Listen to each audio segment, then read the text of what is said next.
Hello and welcome back to Heroes of the Storm here for the NA Regional, of course, and a big thank you to joining us here for the desk powered by Xfinity. We're about to get into our next game of the day, and it will be to decide who is moving on towards the deciders match here between TNC and, of course, Cloud9 Dread. Yeah, Cloud9 didn't do too hot in their first set against BP, and now they're in a position to where they have still so much to prove. I feel like they're in a matchup that's going to be kind of a comfort area for them. I feel like they're very confident going into this match specifically, but just overall, I feel like they need to figure out what they're doing. It seems very panicked in a lot of their decision-making so far, whether it be in draft or just in-game, and I feel like this is going to be really telling to the rest of their tournament success. Well, of course, these teams have met one another in the past. We can take a look at TNC, of course, here, as we take a small, brief look into what they've been doing so far. And the funny thing is that in qualifiers, they actually did knock out Cloud9, of course, yes, throughout all of this. But it's a different thing offline and online, right? Yeah, especially when you talk about Cloud9. Because of their experience, they just have so much going for them, and they obviously, many times they claim that they thrive off of the crowd. Yes. So we'll see how they're going to be able to perform, of course, as Tyrande and Thrall being some of their most picked heroes during I think I really like the map the most. Yeah, 100 Mines apparently. That's an interesting one. That is an interesting choice coming up from team name change. Well, we'll see how they're going to play this out. Of course, they're one of the wild cards. We saw them at Austin as well. You know, they didn't have the prolonged success of some of the other teams actually playing out there. But the thing that makes this stand out to me most than anything is that they're able to make back-to-back appearances in these regional tournaments, which means that so far in NA, there is like a pretty solidified top 8 here, with TNC being part of that. Yeah, I agree with that. It very much shows that these teams are here for a reason, essentially. I feel like it shows that it isn't a fluke. Okay, we saw them once in Austin and everything. It's no, these teams are training very, very hard, trying to be the best that they can possibly be. And I mean, even looking at Matra here, statistically actually has some of the highest healing output out of all the supports here at this event specifically. So even though they are a team that you might not know nearly as well as some of the others, they definitely have some outstanding players. Yeah, for sure, for sure. We saw them making some plays, especially during Austin as well, where I was able to see more of them. Sorry, a little bit quicker during the qualifiers and did well against Cloud9 there, as we were mentioning, knocking them out of the third one, I believe. But of course, this is Cloud9, a team of champions with an addition of Caterpillar. Didn't quite fare as well as they were expecting to yesterday, but we'll see how they're going to do today. Yeah, I think, as I said, I feel like it's going to be very telling to their success going into their future games in this matchup. They have some of the highest wins and losses compared to some of the other teams here because they've struggled to qualify online. But again, different story here now that we are on land. iDream, a great player, been around for a very long time. They have him in kind of a unique spot now with the addition of Caterpillar. He's not like always playing the same things, kind of like that melee flex like he did for some time. It feels like they almost have two flex, if you will. Heavily favoring Nisha at Austin, of course. And then, of course, we have Mr. Dunk Train, who is renowned as one of the best supports, I would guess, worldwide, in considering how far Cloud9 have gone throughout their tournament runs. And then K1 Pro, older than me. Yeah. Which is weird. He has some age, so for sure. But I mean, his skill level, I feel like doesn't show to that, since the stereotype usually exists that like the older you get, you fall out. But that is not the case when you're looking at him. True for me, not for him. Though. Right. Not for him. I definitely would say he's probably one of the better players in all of North America overall. And there's the newest addition for them, Caterpillar, coming over from what was Brainpower and still is, I guess, to this day, and then now playing under the title of Cloud9 now. A lot on his shoulders, really, in terms of how they're going to perform here. Yeah. Like, of course, you are surrounded by a team that is so well flushed out and stuff like that, but Caterpillar comes in as an anticipated vocal member of a team. Yes. And that is something that has to weigh a little heavy on him, and I'm not saying that nerves are a thing, but there's got to be something there that's like, I need to be performing right now. I 100% agree. Especially when you think about the fact that their first game that they actually lost was against his ex-team. So it puts them in a position to where typically you would expect them to be able to take out Brainpower. Then they don't with the new addition to him, and it's just like, it just feels like the pressure has to be real. And if they win this one, they're going to play against Brainpower. Yes. So for Caterpillar here, throughout the next 2 series, there is quite a monument kind of building for him to try and do something about this. We're going to be getting into the draft in a little bit, of course, but is there anything that really stood out to you from the games that you've watched so far here from Cloud9 or TNC? I definitely feel like draft has been surprising, I will use that word, Okay. when describing Cloud9's draft, especially their prioritization on specific heroes like Zagara. They're very much afraid of support choke, but it feels like they don't highly prioritize Rhaegar maybe as high as I feel like they might need to at times. They haven't done what teams like Brainpower, for instance, with the heavy Anubarak or some of the others with the now changed Warriors. But it does seem like it's not the Cloud9 that we're used to, but at the same time, that's kind of a pattern they've had forever. They're very stubborn. Right. Yeah.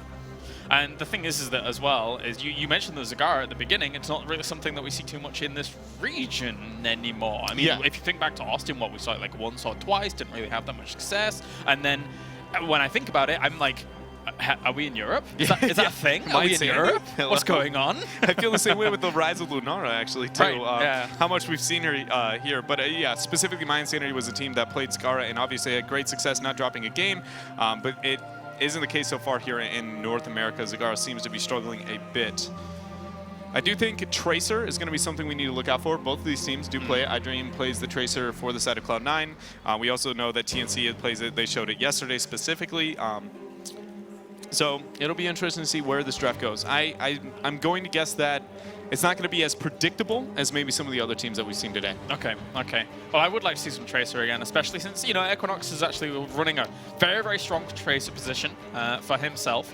iDream, likewise, no doubt, could easily fulfill those shoes as well. We see him on the more wild picks, like, for example, the Rexar, no pun intended with the wild picks. Like, it was good to see, right? And in a similar vein, you can kind of see the parallels. I mean, it's a little bit of a stark comparison to draw, but, when you're sending Nietzsche forward and getting her in positions like that to when Tracer is diving back lines, it's very interesting. But we are into the draft for game number 1. It will be on Sky Temple. Yeah, and I mean, the first thing to think about, this is Cloud9's map choice because they are going to be the second big team, but also this is their home territory. They almost never lose on Sky Temple. Their win rate on this is far higher than it is their other maps, so no surprise that they're going to take TNC to that in game number 1 here. Tassadar is going to be the first ban for name change, something that Cloud9 values rather highly, so I like the ban. And you're right about Cloud9. In the end, they can't be messing around at all now. They're in the losers match. Yes. It's do or die here. They're going to be going full force against TNC.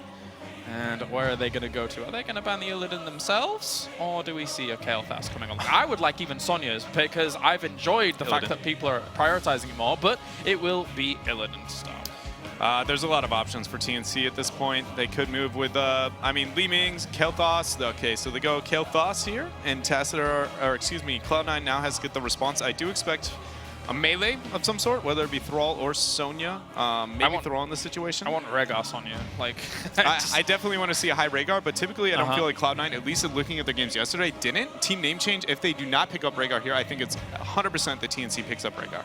Yeah, I would say so too. Hopefully looking for the Sonya, as I mentioned. I would like to see it. Again, it's slowly, throughout the drafts during yesterday and today, slowly moving on up. But that is a first pick Anubarak. Shrey is not currently present in this game. He is not. But his influence with his with the Beetle there is definitely in this game. Anubarak is going to be the first pick. So what is Cloud9 going to be doing with this draft? What are they going to be pairing this with even in this slot? Is it going to be somebody who can dive with Anubarak on the back line, make something happen there? Or, this is interesting, I feel like it's going to be Rhaegar. But at the same time, it's not Cloud9. According to their drafts yesterday, that's not what they're going to be doing. Okay. Well, they do have that option. Would like to see it, but you're right. I mean, it could be other things. They could easily still prioritize damage, but they're going to go the Rhaegar. I like that. It shows an adjustment, number 1, and number 2, I think it's just a smart pickup for them. Yeah, because if they go back to their tendencies from yesterday, they weren't successful. Yes, very much so. So now TNC needs to get the response out of this next 2 picks. They're probably going to be looking at melee. Obviously, Sonya's great, especially against Anubarak, can do a large amount of damage onto him, which he is a rather squishy kill target for the most part. Are they going to be worried about the support choke, though? Are they going to panic and look to get an Uther in this situation and decide to go with the Tyrande? Going to go for the single target, focus fire style play. Probably one of the better maps for that, so I'm not surprised. And now taking that, it means that Tyrande doesn't necessarily fall into the second ban, so they can couple this up with a full support later on down the line if they want to have that kind of support and a half style, as it were. Are they going to be TNC? I guess, I don't know. They have a lot of routes they can go. Murden's not a must-have, especially with the tank picked up by your opponents already. Yeah, I would at like the same Sonya time, again. I agree. But I don't think Thrall's the worst choice in the world either.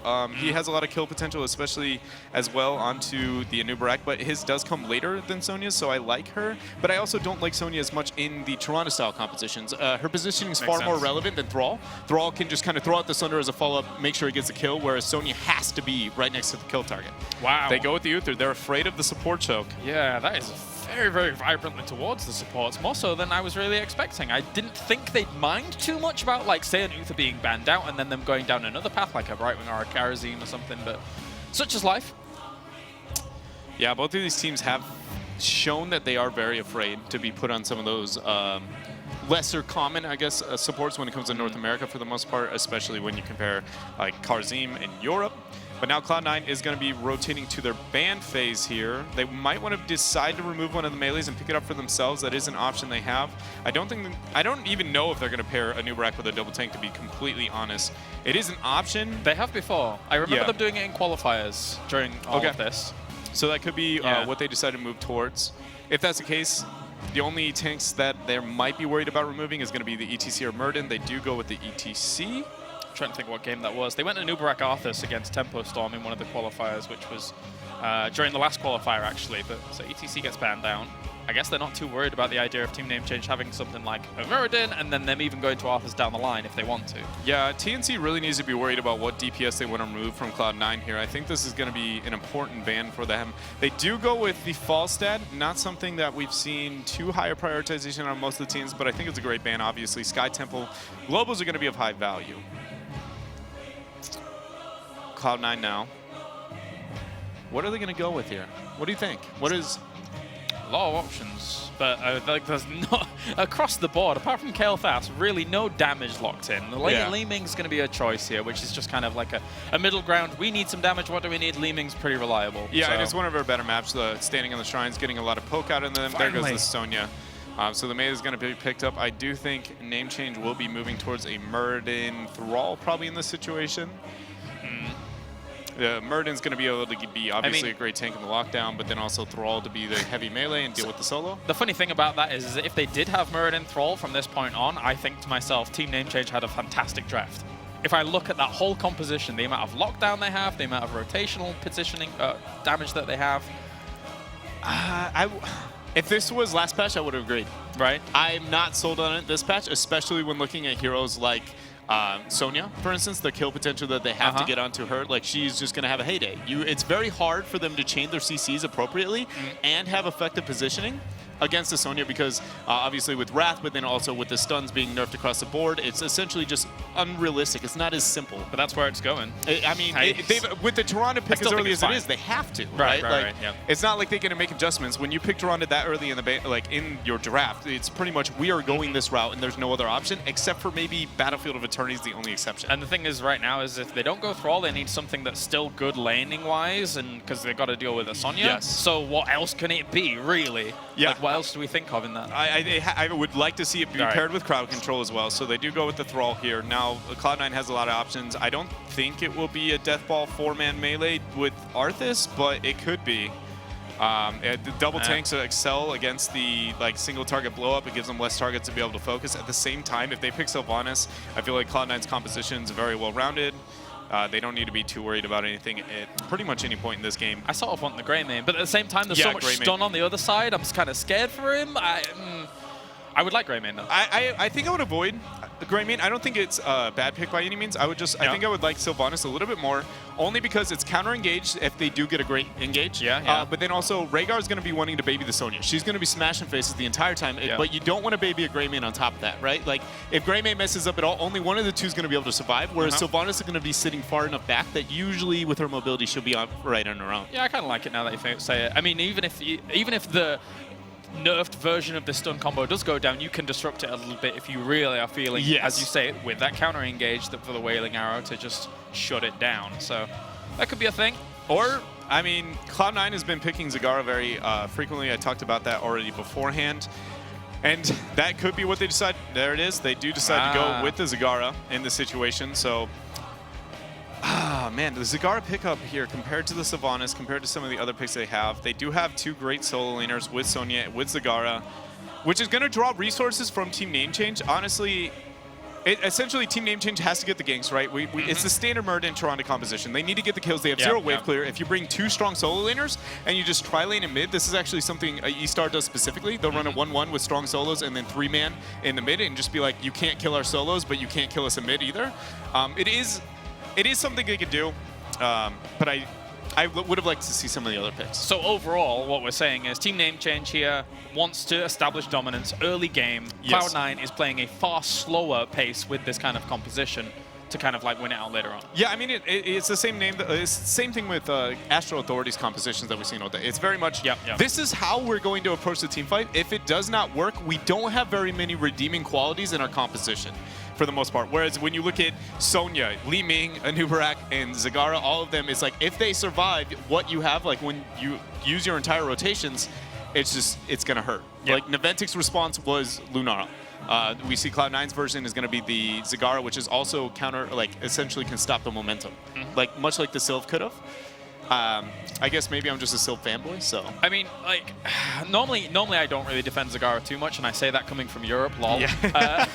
But I guess in effect as well, because 3 of the members of Team Name Changes are melee-based, and they're going to try and get those stuns going down, it will be able to shut them down a little bit. But let's get into it. It will be game number 1 between Cloud9 and Team Name Change, with Cloud9 on the left-hand side, iDream going to be on Sonya, K1 Pro on Li Ming, Caterpillar will be on Zagara, King Caffeine on Anubarak, and finally Dunk Train on Rhaegar. And for Team Name Change, we're going to have Hao Nguyen. I think I pronounced it properly, but I usually fail. On Thrall, Buds is going to be on the Tronda, Justin G is going to be on the Murd, and Matre is on the Uther, and Prismaticism is going to be on the Kel'Thas. You got to say Prismaticism. I love saying that name. That's fantastic. Let's get into it.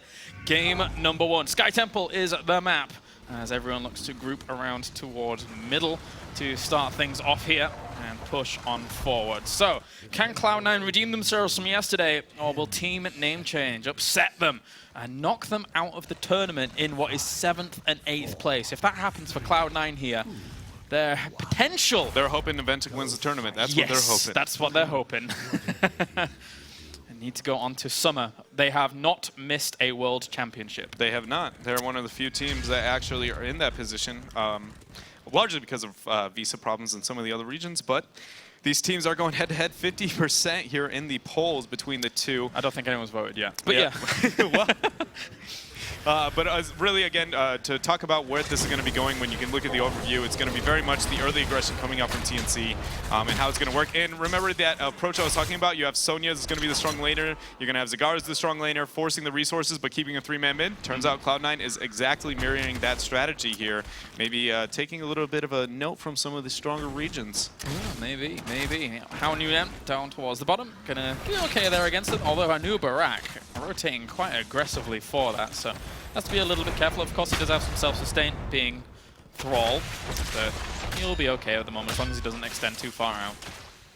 Yeah, and Cloud9's in a position to where they aren't worried about too much, and he's actually free scouting for Cattle as well, making sure that nothing's going to happen when it comes to the kill potential between the Murd and Tronda composition. This laning phase is honestly going to probably be pretty still until these shrines do spawn, which is going to be the case. So, TNC wants to bring the fight to Cloud9 when it comes to this shrine rotation. And obviously TNC, well, gets away there, but Cloud9 just doesn't want to fight.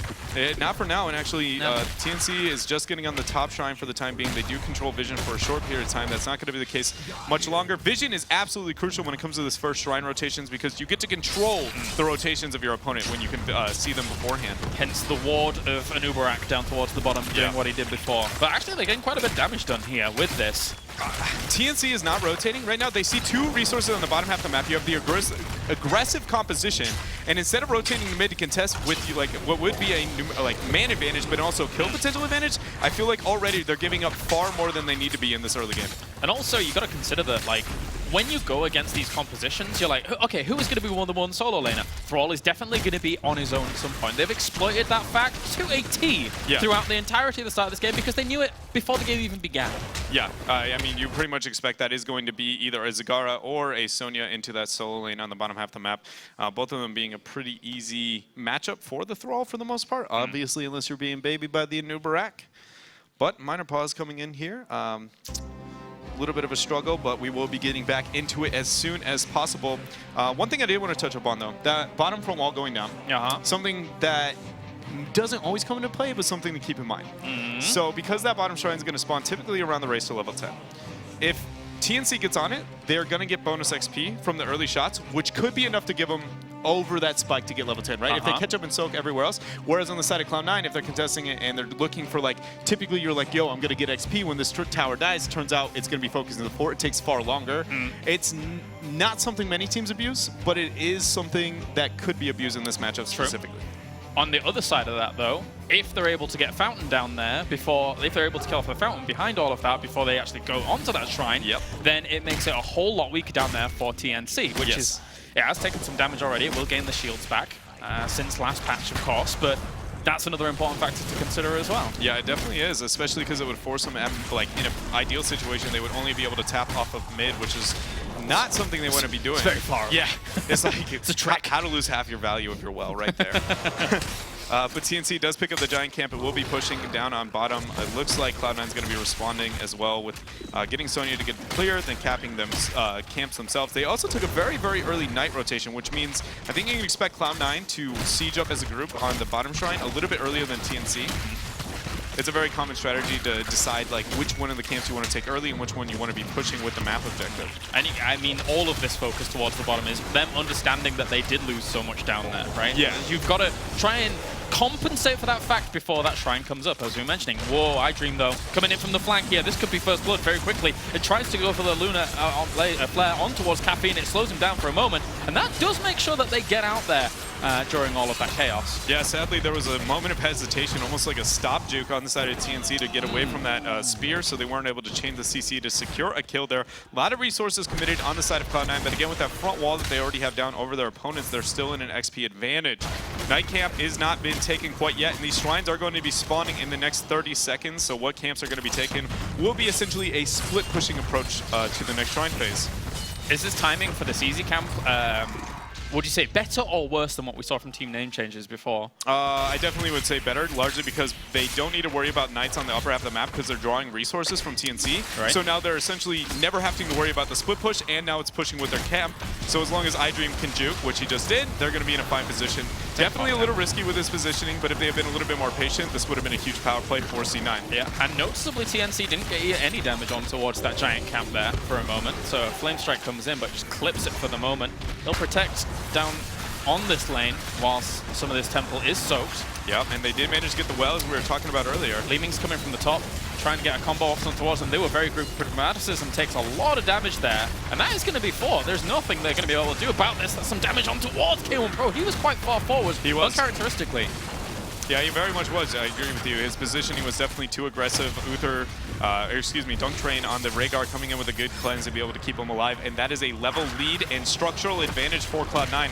This is a very rough spot to be in if you are Team Name Change, largely because Sky Temple is a map that is essentially a ticking time bomb.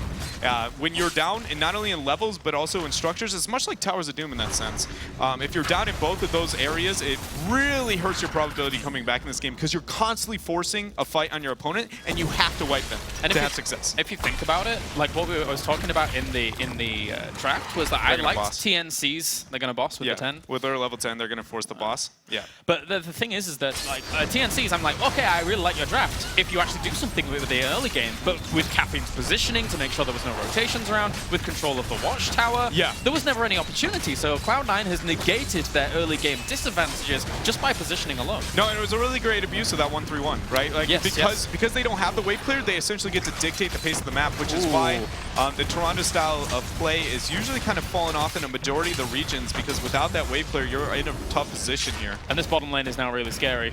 Yes. It's got Giants and Boss, and they can push with it if they want. And they know that Kel'Thas and Uther are up towards the top. Yeah, if it's just bossed. I mean, they pretty much have to, right? Team Name Change can't contest it. They need to try and get XP. They have to get 10. So Cloud9 is literally just abusing what is given to them so far at this point with the smart early game that they've had into this matchup. This will be a key front wall and a little bit more in the middle as well. Cloud9 is absolutely relentless so far in this match. Yeah, 6 minutes and they're knocking on the doorstep. That's not very good here for TNC, as they just didn't have that momentum early on. And now they're going to have to try and find it elsewhere. 10s are hitting, and it will be Starfall, Sundering, we have Avatar, and it will be the Phoenix as well as, no doubt, D-Shield. D-Shield is waiting on it. Hold on. We're going to get that store? No. It is going to be the D-Shield. You're a hopeful American, my friend. I very much am. The Night Camp's going to be picked up here for Cloud9. And look at this aggression from TNC. Ooh. They realize that they need to try and take a decent fight that they might have even footing on. Nubarak's going to burrow over, though. There's no escape out there for Justin for a moment, and he does get moored there. So actually, they could follow this up with a stun, maybe from Caffeine. How much is he going to do? That's quite a lot of damage, though, going down. And there was only D-Shield for one of them, as Thrall does end up getting vaporized under the pressure of that. Likewise, Justin might die as well. They know he's dead at this point. He's going to be falling down, and this is worst case scenario. TNC trying to be able to pick that fight, and now the Shrines have spawned as well. Camp's going to be pushing on the upper half of the map. Shrines on the side of Cloud9 will be picked up, and with the double Shrine, it's just more and more shots, right? If that bottom Shrine is captured completely, with the top Shrine here, it will threaten at least a little bit of damage onto the keep, because keep in mind, it has to shoot through top first. And of course, it will be Locust Swarm on the other side that we've got to mention for Anubarak, which is an important thing to note, since because he is almost a solo warrior in this instance, it's a little bit more endurance for him to go through, and he survives for a long time. We saw Stray in that previous series surviving for ages during those games. Yeah, that Thunder not getting as much out of it as maybe TNC had liked in that situation. They do get a little bit of harassment out, but that is a long cooldown to burn for no kills happening. Meanwhile, the bottom shots are threatening the keep at this point in time. Will not get the keep, I don't think, at this time, even though it was threatening the shots, largely because the scaling isn't high enough yet for the bottom shrine. Not exactly the easiest thing to chew on through. Verticating spines now for Anubarak as well, for a little bit of extra damage whenever that shields do get popped. And that will be all the shots going over towards that bottom keep, as you say, not getting the kill. Sadly, not late enough in the game for the scaling. No. But we are in a situation where Cloud9 pretty much has everything going in their favor. They're threatening keeps on almost every single shrine that could possibly spawn. They have 11.5 lead, talent advantage for a little bit longer here in this match. It's, again, it's the story of Sky Temple. It's TNC is now putting themselves in a position they have to constantly force. If they sniffed out this hard camp, they could have easily taken that away from them. But I thought they were actually rotating up there, but they were just sitting around in mid lane. Are they going to go? Yep, they should go. I think that's going to be the case. Oh, he's not going to get the burrow, but he does actually get the burrow afterwards, getting good stun onto Prismaticism. They're having a hard time being able to survive. D-Shield is forced. Yeah, that's not the best position there. For the Max, that's a lot of damage towards Itree, but oh my god, the Ancestral Healing clips him just as he's about to fall. They will save him. That's not too bad. A Sundering on towards Cattle there up to the top. Can they kill him off? I don't know. That's going to be a Devouring Maw to try and seal someone in. But can they get any return kills off of that? Yes, they can. Great little combo coming out from K1 Pro. Blops Kale Fast down very, very quickly. Yeah, and they are 1-for-1 in this team fight right now, but Cloud9 is in hot pursuit. Meanwhile, Giants are pushing on the bottom end of the map for the side of Cloud9. TNC is going to back out and try and respond. To be honest, TNC did better in that fight than they should have. Cloud9, for how good of a start to that fight that they had, it definitely should have gone better for them, but the Sundering and Isolation onto Caterpillar with the Zagara was a rough situation for them. TNC is getting on the back foot in all, just every way. It's very hard to come back. In a lot of instances, you just kind of need to force out the most uncomfortable Ancestral from your opponents when they have it in hand. And I feel that that was uncomfortable Ancestral considering how far it was gone in, and then they just didn't have it for later stages. So that's what they did, and that's what they got away with. All right, so now if you are TNC in this position, you absolutely need to force the fight somewhere. It doesn't have to be on the Giant Camp specifically, but before your opponent's at 16, bring the fight to them on one of the shrines. They're threatening far more than you, and they're about to get the talent tier advantage. So wherever Cloud9 goes, they're going to be trying to rotate. You're right about that, because when 16 hits, you got Nerves of Steel on things like Sonya, and then those kind of opportunities that we just saw kind of evaporate away for a good portion of time until you've got yourself 16 and a little bit more power. Yeah, and the shrines are going to spawn. You see, actually, Cloud9 understands the situation very well, and that's why they're not fighting. They went to scout out their opponents in their rotation and decided to take the opposite shrine. They don't want to fight until they hit 16. Look, TNC is going to rotate to bottom, and guess what? Cloud9 is going to go, oh, this isn't our shrine anymore. They're literally just waiting for 16. That is the beauty or the downfall of Sky Temple. This is how this map is played in an optimal situation. And they will just play this out slowly at the moment, moving up. Of course, you've always got to be careful. The fact that the boss is still there now. Depending on where you're going to allocate yourself to shrines. Now they know that there's Thrall up there, a little bit further away. And you see TNC now rotating in the mid shrine. Meanwhile, Cloud9 is just going to take the opposite. Now they're going to hit the 16 spike. Once that's completed, everything from that point on, Cloud9 is going to be like, hey guys, this is now our fight. Sending the owl through that direction as well. It's just something they don't have to send a man down there, just in case they were all not spotted and then all doing a boss. It would be a very cheeky boss, of course. Yeah. I use the word cheeky in America. But anyway, everything that they're doing here, they take this temple, they get almost a keep. Actually, I think that keep will die. It actually will be going down with these shots. Yeah. So it's just a great spot for them. 2 keeps down, level 16, take a fight soon. Yum, yum, yum. Yeah, one thing I would like to say about Cloud9 when it comes to this game to maybe some of the ones that we saw yesterday is they feel very calculated, right? Everything they just did was almost perfect, right? It wasn't flashy. It wasn't like, holy cow, Cloud9 blowing everybody up, but it was exactly what they needed to do, well thought out. This is risky, a little bit. But they are going to decide to commit to this team fight here with 16 advantage. Sundering, Thrall is around the back. He's coming to, like, disrupt the position. Sundering is going to come in, maybe? Oh, Caffeine.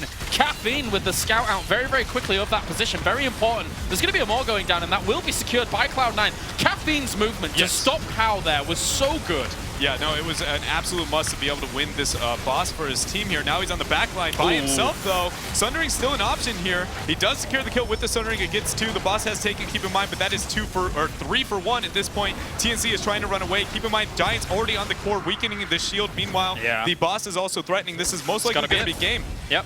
Looks like it. Unfortunately there for Caffeine. I think he didn't hit enough people with epicenters to make sure that he was a bit more survivable, but that should be game indeed. Prismaticism will end up falling, and that will be a full team wipe as Cloud9 in game number 1 march on to victory here, and a convincing victory after what we saw there from day number 1. Yeah, and a lot of it, you were 100% correct. It was all about King Caffeine there smelling out the Sundering where his positioning was going to be, because if that wasn't the case, the only great tool they have when it comes to boss control is the Maw, which, I mean, it is obviously a great tool, but Sundering is, I would say, almost rivals it. So it's a position to where, because they had the zoning tool, they were able to secure the boss there. A little bit of a risky choice, but Cloud9 locks it in. It's one of the things that I've always appreciated about Caffeine, even since, like, I think about a year and a half ago when I started watching the American scene thoroughly, is that he is very mindful when it comes to these kinds of things. It's like, where is Thrall? Like, in this instance, where is he? Yeah. If their flank is about to come along, he will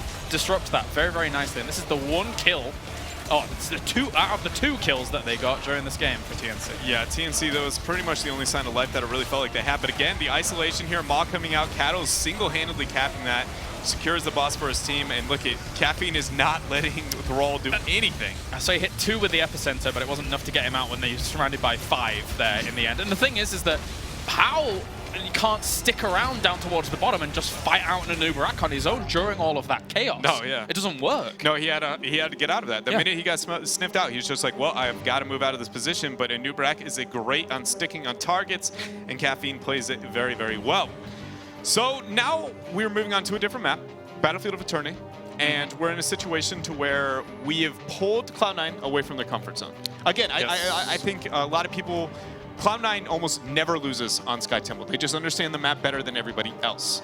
So will TNC be able to make a couple of minor changes and make something happen there? I don't know. We'll see. Let's see, and let's see what you think as well on the Twitterverse as you hashtag HGC, as well as, of course, you can hashtag the team that you want to win as well, which does contribute towards our poll to see who you guys are favoring in this series. But at the moment, Cloud9 looking pretty stompy there, but as you said, it is one of their comfort zones. So on Battlefield of Eternity, is it really as comfortable, or is it something that is not quite there for them? I think it's lesser for Cloud9 for sure. This is going to be TNC's map choice, so I'm just going to say that I feel as if though they're going to be comfortable. Battlefield of Eternity is one of the lesser played maps when it comes to North America for the most part. Obviously, you have the rare exceptions like Battlefield of Eternity, or excuse me, like Blackheart's Bay, and then you also have others that are like Garden of Terror. But for the most part, Battlefield falls into that weird middle zone that's usually neglected. Yeah, it's not as common anymore across most regions. Yeah. Really. We did see quite a bit of it, but, you know, it being 2 lanes, the dynamic is a little bit weird as we get into draft for game number 2. Once again, a big thank you to Cybertron PC for powering this event as we get into Cloud9 versus TNC. moving on to Battlefield of Eternity. Yeah, and obviously when we think about Battlefield Eternity, heroes are going to be high priority. Tyrande with her Hunter's Mark onto the Immortals. You have Greymane as well for a single target DPS. Zagara is one that actually gains a little bit of a power spike as well, which Cloud9's been running everywhere, so I wouldn't be surprised if they pull that out later into this draft. And then lastly, Li Ming. Li Ming's poke potential and her immortal damage is pretty high and something that a lot of these teams are going to be worried about. I zoned out for a brief moment there. Did you mention Lunara? I did not, actually. So, Lunara. She's a toughie as well on here from time to time. Yes.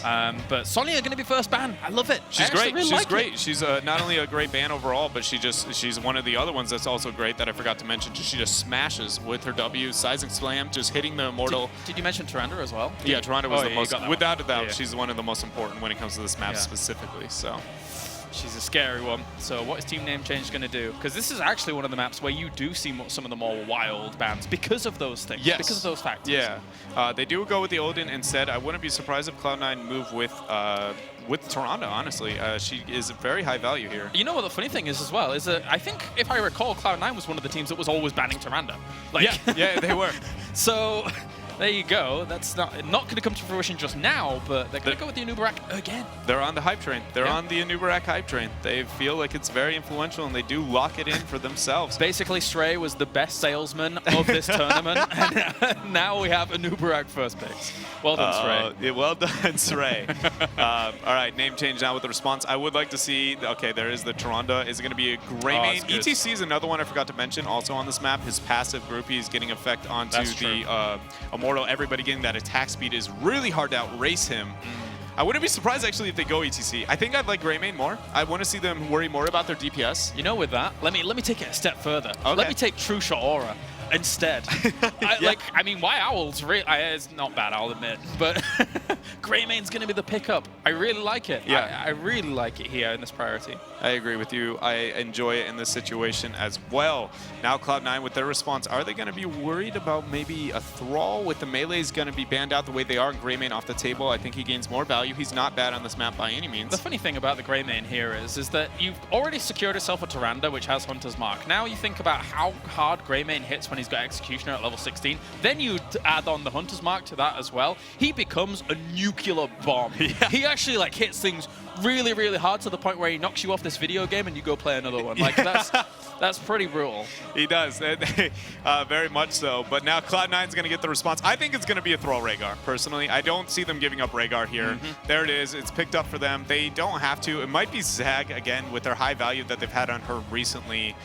She does a lot of... She's really great in the 1-4, being the one and getting a little bit of damage while your team defends, especially probably about the second or third phase of the Immortal. Is this the furthest Tassadar has survived in a draft so far during this tournament? But it's one of his least valuable maps. Exactly. It probably is, but it's without a doubt one of his weakest maps. Yep. He pairs very well with certain heavy melees like Sonya, but guess what? She's off the table. And then he provides almost nothing when it comes to the wave clear. He has low damage when it comes to getting on the Immortal. He just doesn't do anything with this map. So in essence, because it's not the best map for him, the Sonya and Illidan bans almost contribute to a Tassadar ban this early on. Yeah, to some extent. Minus if Illidan, with Illidan off the table as well. He could come along later on, I would say, for team name change, especially because they have Tyrande, and if they wanted to do that, then that's a normal thing, but Li Ming is going to be on. I like that pickup more than the Thrall, actually. The pokey poke? Yeah, just getting the harass, especially against a weak healer like Tyrande, taking the Rhaegar. They're going to essentially have only single target burst healing. With getting a little bit of harass out of the Triumvirate, and at 4, you're going to put yourself in a pretty position when it comes to your opponent's health bars. It's true. Team name change, got to have to think about this one once again. What did they end up going for later on? There's Zagara, something that they wanted to do. Zeratul, wow, all right. Still not as preferred in this region as I would like it to be, personally, but I mean, it takes a really good player to play a good Zeratul. His skill ceiling is definitely one of the highest when it comes to all of the heroes and Heroes of the Storm. But now Cloud9's figuring out what they want to get the ban onto. They have a decent options. I don't want to see them worry about supports. Just let the supports go through for the most part. I don't think they're going to worry about tanks as much either, unless it's ETC. I'm going to guess it's an ETC ban because it pairs with Tyrande and also just works well on this map. We saw it actually banned out in the previous game at this particular stage. It makes sense. I wouldn't mind that. Trying to think of what else they could end up going for here. Something to deny, like if they wanted to go for something like on a solo lane, something that they wouldn't like paired up against that perhaps. Can't think of too much. I Sylvanas? think Sylv, or one thing that I was thinking about as well might be Abathur. It's something that Cloud9 actually hates to play against. It works well with Greymane. I wouldn't say it's the best, or they go with the Kill Toss. They're worried more about the poke. All right.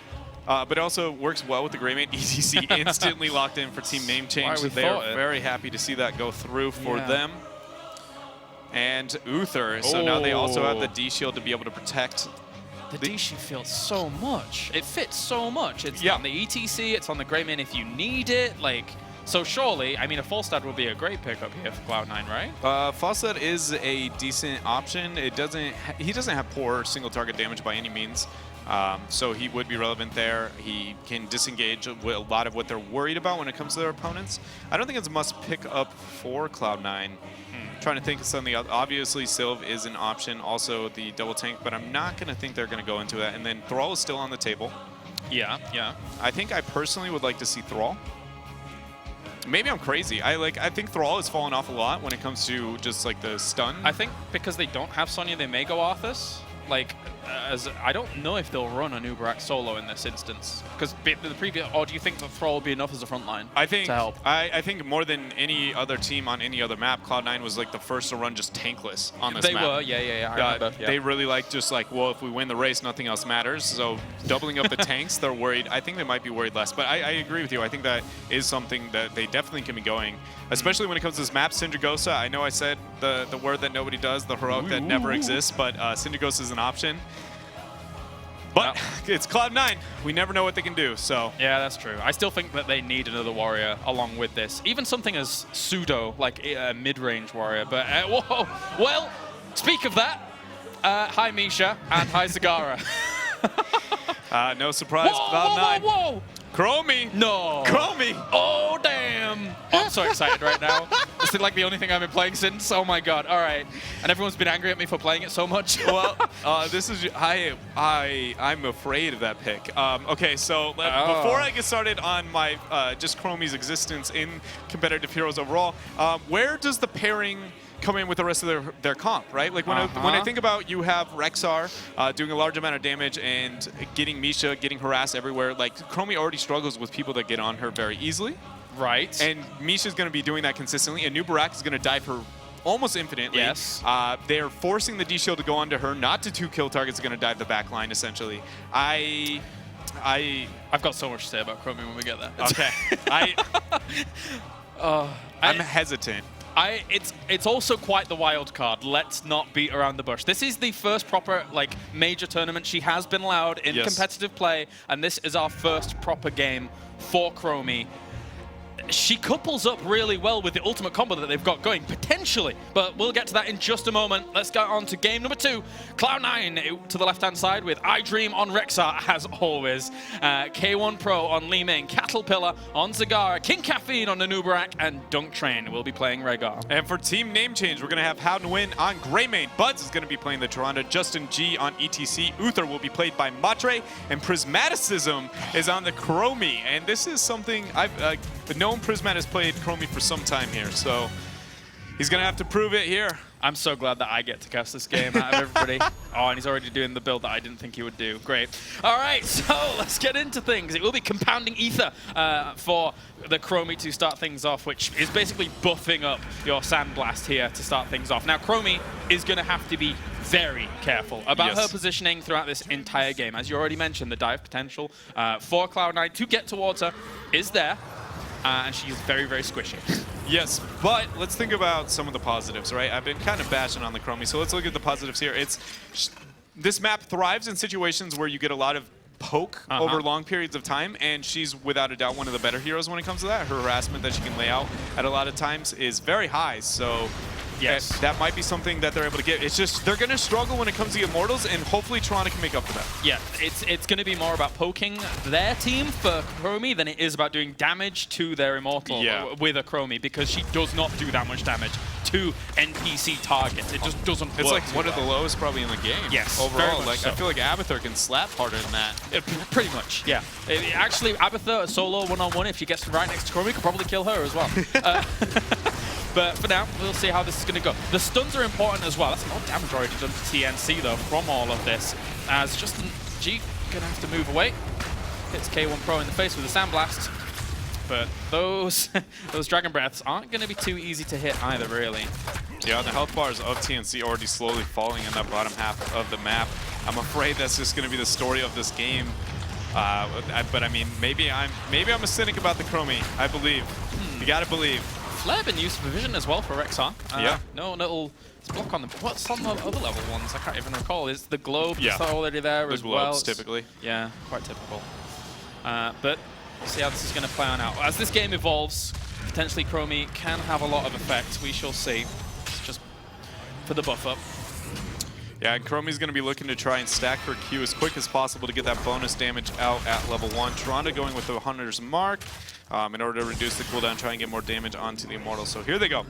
This is where we need to see what is the Chromie decision-making for TNC. It's going to be very worried about getting as much poke as they possibly can. She's just going to try and hit as many people as possible, and just almost ignore. Look, as you can see, there's just kind of the small dance between all of this. And she even hits Misha with it, which gives her a little bit extra forwards towards her stacks. So technically, she's got an extra target to be hitting with it, which isn't too bad. That's a pretty interesting argument I didn't think about, especially post-16, gaining the value off of just hitting Misha and over it's not and over difficult again. because Misha isn't as active and mobile unless iDream is paying attention to it. Very, very heavy attention. Yeah, he would be. But the Bronze Talons is going to be picked up at level 4 as well on the side of Chromie. For those who don't know, it increases your basic attack range by 35%, and every time she ends up using her Q for damage, her next basic attack hits very, very hard. Maybe that is the argument on this map specifically, because she accents the poke, but then also because the Bronze Talon is going to be able to gain value onto the Immortal. It does work that way very nicely. Even if your opponent is racing you, when you're actually doing this, you're just firing out Sandblasts anyway, because on a 3-second cooldown, your next auto attack can contribute to that very nicely. But also what's important to note that we haven't mentioned as well is the fact that it is Ranger's Mark on level 1 for Tyrande. So there is the potential that she could go for a more varied hybrid build over the idea of Owls, because they don't gain as much value on this map because you're not having to interrupt things, even though it is a nice little bit of damage later on. Yes, that might be the case. One thing I'm looking forward to when it comes to the talents on the side of Cloud9, Rhaegar at 13, if he decides to go with more of the tidal waves because the amount of poke that's coming out. Probably, I feel like that's going to be the case for them, largely because it gains so much value on this map specifically. Yeah. And also with hopefully going towards a mana-centric talent at level 4 to be able to keep his team up as best he can, because he's going to be a far better healer than Uther and Toronto when it comes to the amount of damage output, I guess, from both of the teams. It is a cool comp to see. I'm very, very excited to see the later stages of this game for sure. The full build to come out from our Chromie as well. It's up in the air as to what a lot of people want to go for. Personally, I don't follow even into compounding Aether myself. Going for a bit more of the Dragon's Breath talents to just kind of buff that up a bit. I prefer Q build. When I played her, I feel like I gain more value out of it. The W just... The vision's pretty neat in situations where you can actually abuse it. It like almost feels like it breaks all rules of Fog of War because of how far the vision it provides for you. It's a long way. But at the same time, I feel like I gain more value out of the Q talents when they hit more than spamming the W in the situations where it does arise. The question really is, will Li Ming outvalue when it comes to the poke Chromie? Because if so, then Chromie essentially becomes an irrelevant pick, I feel like. Right. Well, just waiting briefly for this to see how it's going to be sorted out. I believe one of the teams just has a little bit of issues with the comms that need to be sorted out for them. And then when that is done, we shall be good to go. Always important to make sure that these guys are as comfortable as possible, especially when it's your tournament life online. Yeah, which it is. Yep. For TNC, if they lose this game, they will be removed from the tournament. Cloud9 as well, but obviously they have to lose 2 after this point, after getting game number 1. And I love that they put their hopes on Chromie. I love that they just throw that out there. That is actually, that's interesting. Everything's on the line, gotta hit him with the Chromie. Hit him with the Chromie, if he can hit things. And you know, and I mean, the one thing, I mean, if he loses with Chromie, he'll wish he could turn back time. Oh, I'm not as witty as you. I can't do it, I'm sorry. All right, well, it looks like TNC might be actually ready to get going back into Battlefield of Eternity. And normally, I mean, if you're a little bit newer to Heroes of the Storm compared to these guys, it does take a while to stack up those stacks on a Chromie with those questing talents at level. I think she's just stacking up Misha. Yeah. Misha technically counts as an actual hero, so she's gaining value off of that with everyone. Look, he's just not even ignoring. He's legitimately just hitting Misha, and he's like, I'm going to gain max stacks. That's 100 bonus damage that's going to hit relatively quickly. I mean, he hit 3 or 4 there very, very rapidly in quick succession, and it's a 3-second cooldown, so you are hit, or is it 2.5 seconds now? So you are hitting that very, very quickly. I think it's 2.5 seconds since the patch. All right, so backing off. And we will have them just moving on towards up top with this. But obviously, they're going to see that commitment up there. And Prismatis isn't pausing a moment again, I assume, because of all of that.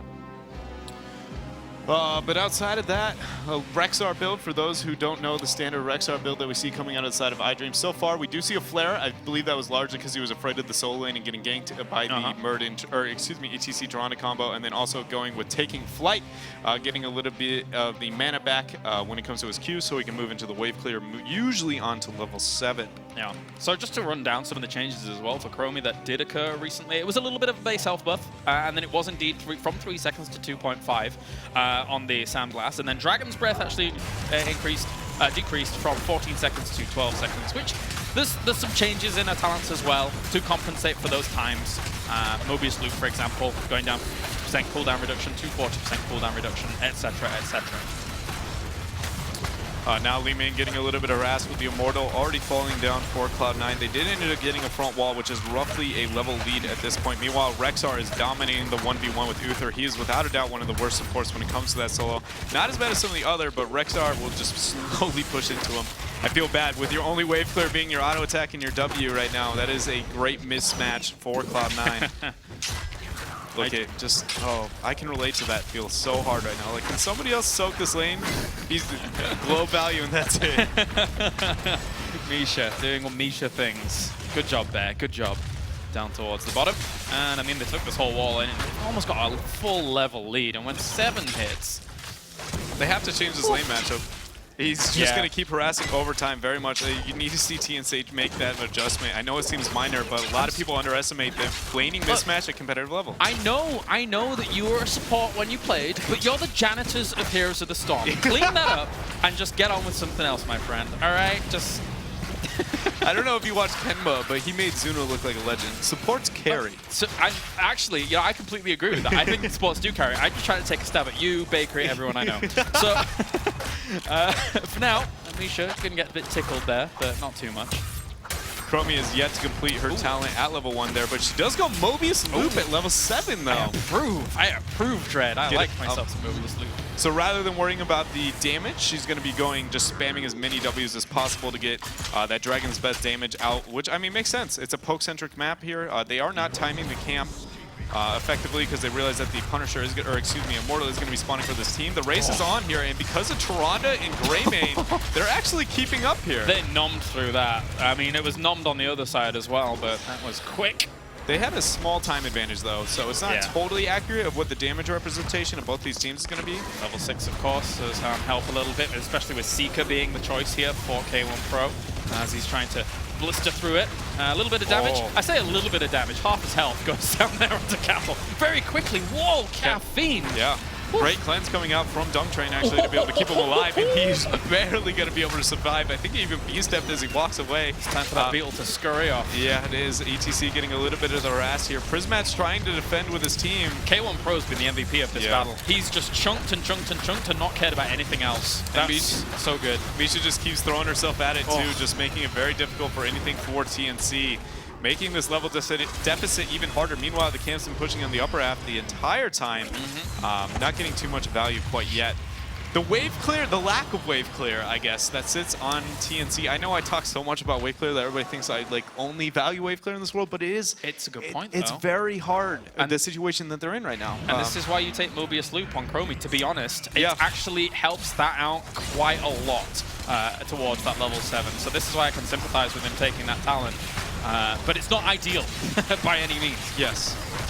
But they are putting the mark onto the Immortal once more, trying to get rid of it as best they can. I would expect if this fort does fall, Cloud9 will be very aggressive in this situation. They have a level lead over their opponents. That stat bonus might be enough, but Li Ming getting caught out a little bit.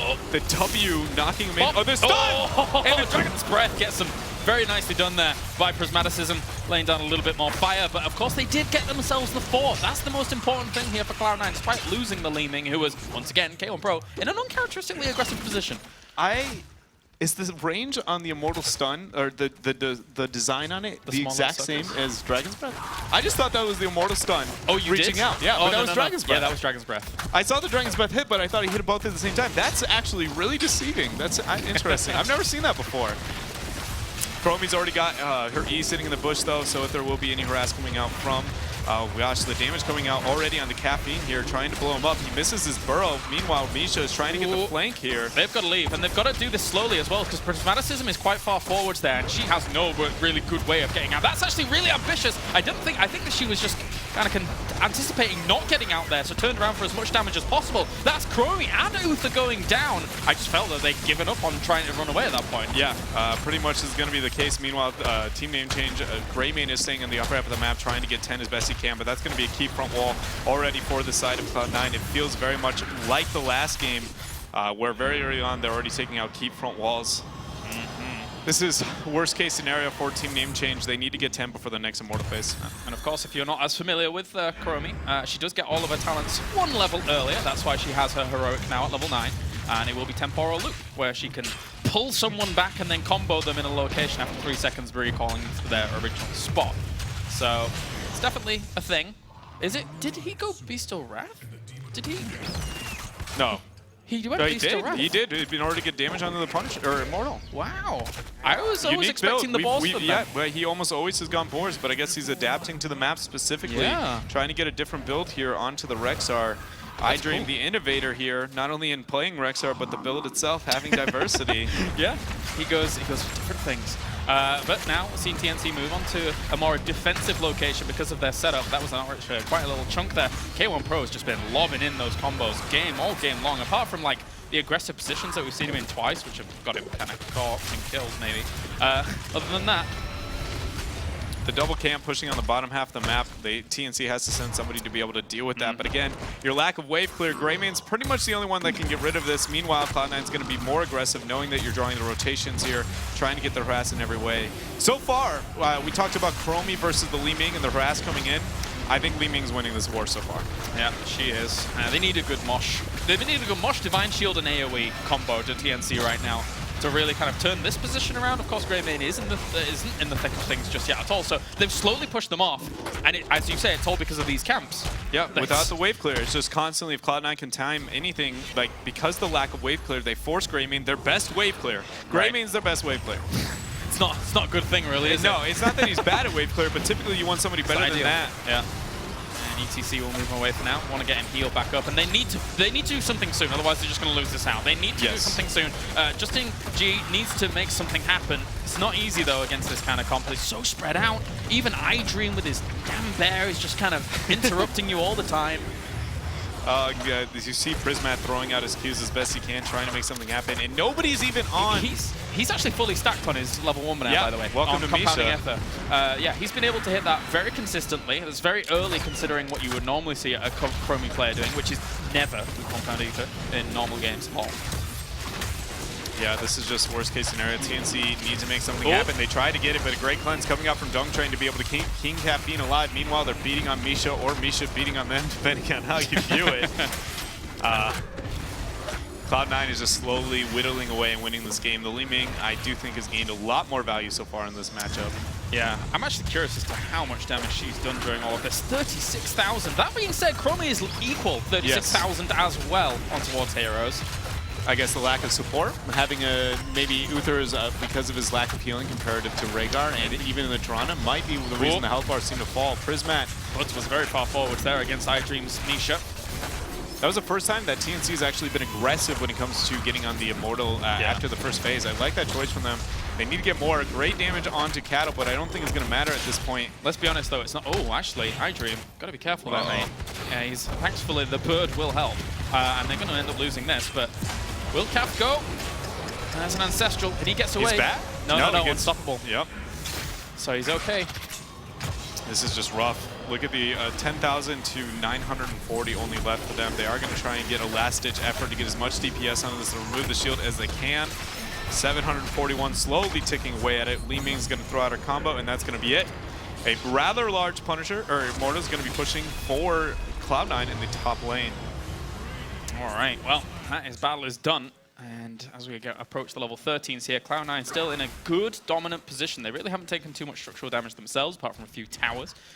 And iDream, always making this Rexar work. It's actually a real pleasure to watch. I love being able to actually come to these regions because we don't really get to see things like Rexar, to be honest. So it's an interesting approach to the game for sure. And Cloud9 thrives kind of in that gameplay. The calculated, dealing with them over large periods of time, trying to poke at them, and then when the right time exists, they just execute. TNC hasn't found a window.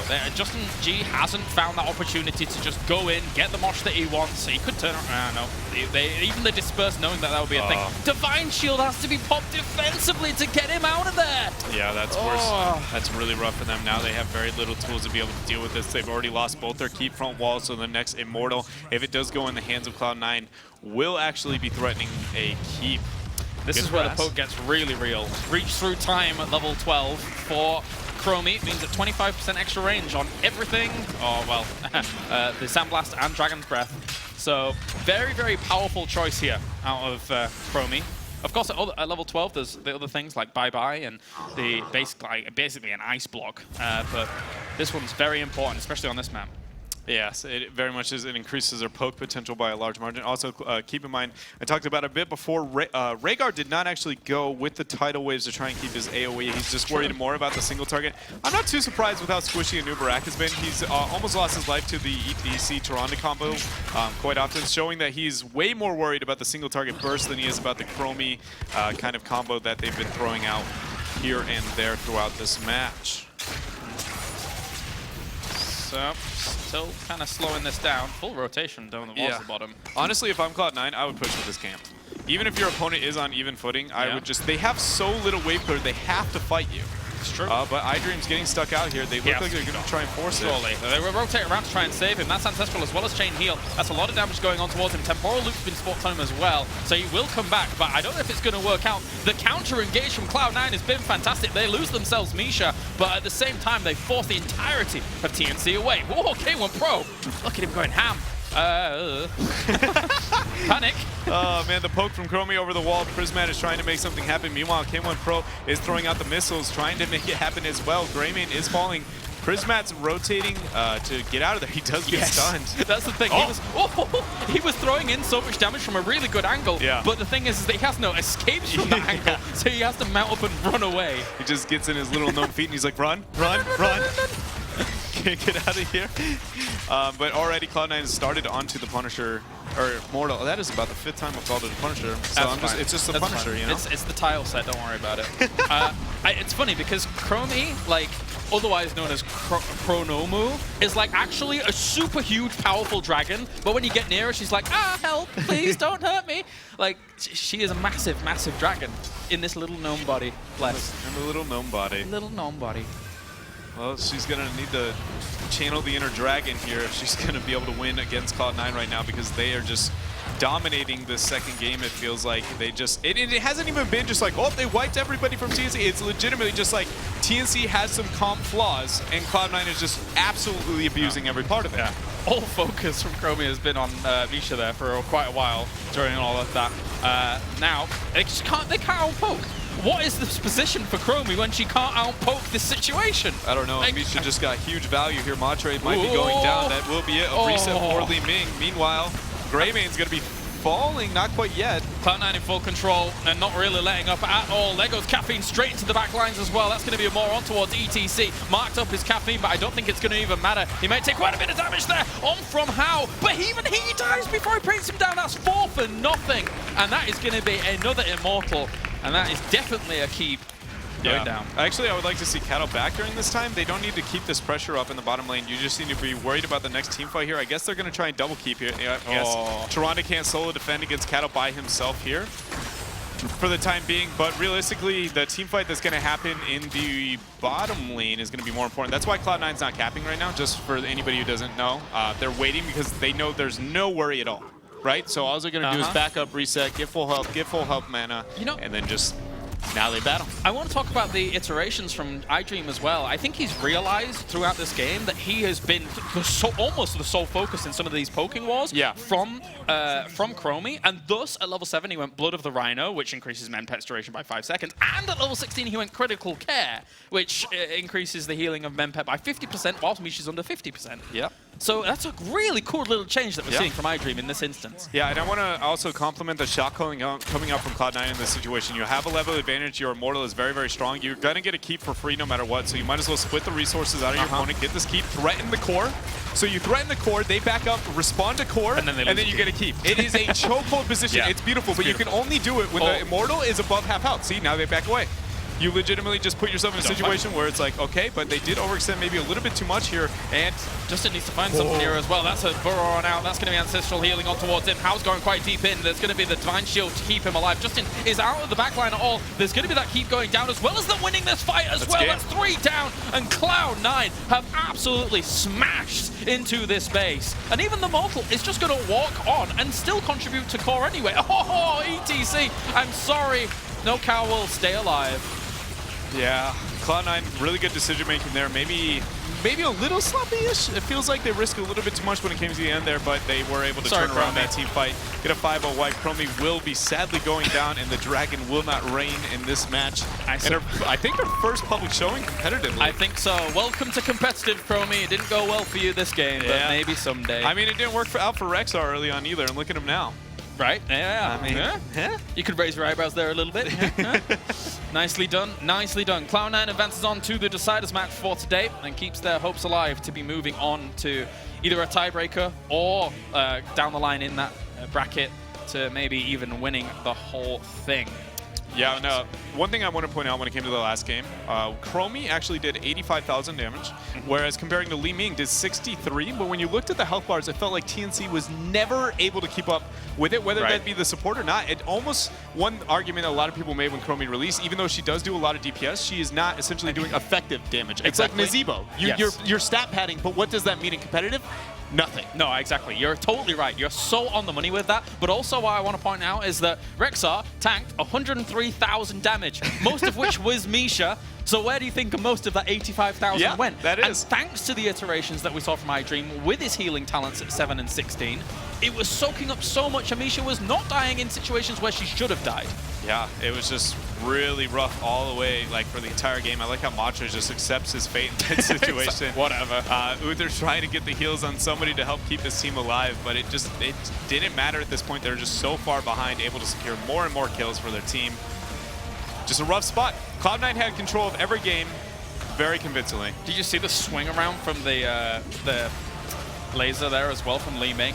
Basically like killing off 2 very, very nicely there from K1 Pro. As we are now going to head over to the stage for an interview with our winners and, of course, Solid Jake. Hey guys, Solid Jake here with the one, the only Beardmaster himself, Dunk Train. Congratulations. Now, Dunk, you guys have made some recent changes to the team, bringing Caterpillar on board, and obviously it's working out pretty well with that 2-0 victory. How has the team changed with him as part of the roster? Well, the team dynamic is still mostly the same because the 4 of us have just been together so long that no one person can shake it up too much, but he definitely brings a lot to communications and overall organization, so we're really happy with how he's performing. Very cool. Now, going into Game 2, the draft looked pretty normal until that final pick of Chromie on Battlefield. What were your thoughts on that? You thought Rexar looked normal? I mean, you're Cloud9. That's true. That's true. Fair. Fair. The Chromie actually took us totally by surprise. I am open to the idea of playing Chromie, and I think she has a place she could potentially fit in, but I don't think she was really great there. She struggles on that map. I mean, he played well. He hit a lot of skill shots, but Misha blocked so many, and it just couldn't quite get the killing blow that they needed. And add that to the fact that she doesn't hurt the Immortal very much, I think it could have gone better for them. All right, well, yesterday you guys ended up falling to Brainpower. And Brainpower, formerly Cognitive, has a team that's been around for a very long time, and you're about to rematch them. So going back for this almost like a salty run back, how do you feel? We're ready. They're ready. All righty, guys. Cloud9 and Brainpower coming up next, the final night of the evening. Get ready for it. We'll be back in just a few.